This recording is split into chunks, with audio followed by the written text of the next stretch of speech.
আসসালামু আলাইকুম। আলহামদুলিল্লাহ, আগের একটি ভিডিওতে আমি বলেছিলাম যে আমি আবারও কোয়েল পাখি নিয়ে আসবো। অবশেষে আবারও কোয়েল পাখি নিয়ে আসলাম যশোর থেকে। তো আমরা কোয়েল পাখি আনার উদ্দেশ্যে খুলনাতে যাচ্ছি এই জন্য আমাদের কোয়েল পাখি যশোর থেকে খুলনাতে আইছে। তো আমরা খুব দ্রুত যাচ্ছি, সেখানে আমাদের যাওয়ার কথা ছিল 9টার সময়। আমরা দেরি করে ফেলছি, এই জন্য আমরা এখন প্রায় 10টা-11টা বাজতে গেছে। আমরা খুব দ্রুত যাচ্ছি।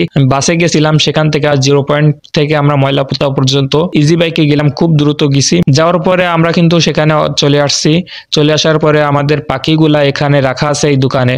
এই পাখিগুলা এখন নিয়ে টাকা পরিশোধ করে খুব দ্রুত নিয়ে যাব, কারণ অনেক লেট হয়ে গেছে। প্রায় 1.5 থেকে 2 ঘন্টা লেট হয়ে গেছে আমাদের আসতে। তো এখনো আমরা খুলনা থেকে বাসার উদ্দেশ্যে রওনা দিলেও 1-1.5 ঘন্টা লাগবে বাসাতে পৌঁছাতে। তো এর ভিতরে পাখিগুলা কিন্তু অনেক ঠান্ডা লেগে যাবে, কারণ আমাদের খুলনা থেকে যশোর কিন্তু অনেক দূর। তো অনেক দূর থেকে জার্নি করে বাচ্চাগুলো আইছে। তো আলহামদুলিল্লাহ অবশেষে বাড়ি পর্যন্ত পৌঁছালাম। বাড়ি পৌঁছানোর পরে আমরা বাচ্চাগুলা কিন্তু খুলতেছি। বাচ্চা কিন্তু সবই কালাই গেছে, মানে পুরো শীতে কাঁপতিছে বাচ্চাগুলা। তাহলে বুঝতে পারতেছেন যে বাচ্চার কি পরিমাণ ঠান্ডা লাগছে। তো যাই হোক, আলহামদুলিল্লাহ বাচ্চাগুলা অনেক সুন্দর। বাচ্চাগুলা অনেক সুন্দর এবং অনেক পুষ্টিলোক। কিছু বাচ্চা ছোট আছে, কারণ আমরা 1000 অর্ডার দিয়েছিলাম, কিন্তু কোন কারণবশত এই শীতে ফুটতে দেরি হয়েছে বাচ্চাগুলা, অথবা শীতের কোন এক কারণে আমাদের বাচ্চা 1000-এর জায়গায় 800 দিছে এই জন্য। তো যাই হোক, করার কিছু নাই। আসলে এখন বাচ্চা পাওয়া যাচ্ছে না এবং বাচ্চারও প্রচুর দাম। এই জন্য আমরা খুব দ্রুত এখান থেকে বাচ্চাগুলো নিয়ে আসলাম, কারণ অন্য কেউ নিয়েও যেতে পারে। তো আমাদের বাচ্চার দামটা 10 টাকা করে পড়ছে পিস। তো আপনাদের অঞ্চলে কেমন দাম বর্তমান, তো অবশ্যই কমেন্টে জানাতে ভুলবেন না। তো আমরা বাচ্চাটা একটু রোদে রাখছি, তারপরে কিছু বাচ্চা কিন্তু কাঁপতেছে।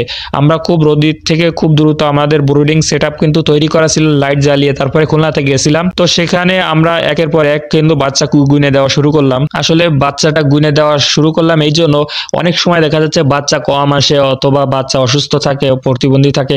আসলে বাচ্চা দেখে শুনে গুনে ছাড়তেছিলাম। তো অবশেষে দেখলাম বাচ্চা 5টা-6টা বাচ্চা একটু কম আছে। তো তাদেরকে জানিয়ে দিচ্ছি, কারণ তারা কোনো এক ব্যবস্থা নিবে ইনশাল্লাহ, আশা করি। তো বাচ্চাগুলা দেখেন ছেড়ে দেওয়ার পরে কি সুন্দর ঘোরাঘুরি করতেছে। শুরুতে একটু শীত লাগতেছে, কারণ অনেক দূর থেকে জার্নি করে বাচ্চাগুলো আইছে। তো যাই হোক, বাচ্চাগুলা কিন্তু ছেড়ে দেওয়ার পরে তারা পুরো খেলা করতেছে। আসলে কি, আমরা যে 800 বাচ্চা নিয়ে আসছিলাম, সেই 800 বাচ্চা কিন্তু আমি একা নিয়ে নিয়ে আমার চাচতো ভাই, আপনারা অনেক জানেন, আমি আগের একটি ভিডিওতে দেখাইছিলাম যে আমি এবং আমার চাচতো ভাই 2 জন মিলে কিন্তু ফার্ম করতেছি। আসলে চাচতো ভাই এখান থেকে 800 বাচ্চা থেকে 400 বাচ্চা নিয়ে গেছে এবং আমি 400 বাচ্চা নিছি, এবং এই 400 বাচ্চা আমি ব্রুডিং করা ইনশাআল্লাহ বড় করবো এবং ডিমের পর্যন্ত রাখার জন্য চেষ্টা করব। আপনাদের জন্য দোয়া থাকে। আসসালামু আলাইকুম ওয়া রাহমাতুল্লাহি ওয়া বারাকাতুহু।